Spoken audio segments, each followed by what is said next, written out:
আমি আসমানের দিকে মাথা উঠাইলাম, আমি মাথা উঠাইয়া দেখি জান্নাতের সকল দরজাগুলো খোলা।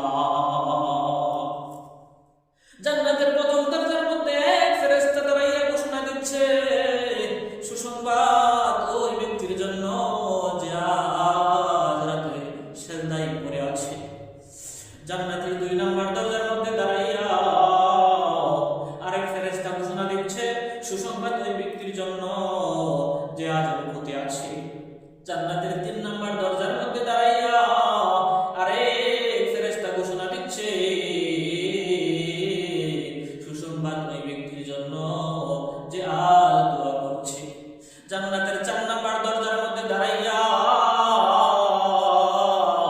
আরেক ফেরেশতা ঘোষণা দিচ্ছে, সুসংবাদ ওই ব্যক্তির জন্য যে আজ জিকির করছে। জান্নাতের 5 নম্বর দরজার মধ্যে দাঁড়াইয়া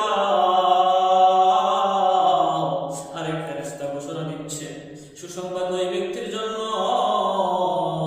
যে আল্লাহর ভয়ে গুনাহগারি করছে। জান্নাতের 6 নম্বর দরজার মধ্যে দাঁড়াইয়া আরেক ফেরেশতা ঘোষণা দিচ্ছে, সুসংবাদ সমস্ত মুসলমানদের জন্য। জান্নাতের 7 নম্বর দরজার মধ্যে দাঁড়াইয়া আরেক ফেরেশতা ঘোষণা দিচ্ছেন, সুসংবাদ ওই সমস্ত লোকদের জন্য। আল্লাহ বলেন, হামিম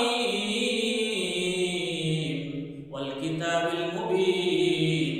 আল্লাহ বলেন, আমি সুস্পষ্ট কিতাবের শপথ করে বলছি, ওয়াল কিতাবিল মুবিন ইন্না আনজালনাহু ফি লাইলাতিন মুবারাকা।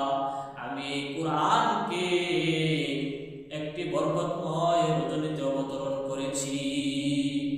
কথক মুফাসসিরিনে কেরামের ব্যাখ্যায় বলেন, বরকতময় রাত দ্বারা উদ্দেশ্য হচ্ছে শবে বরাত।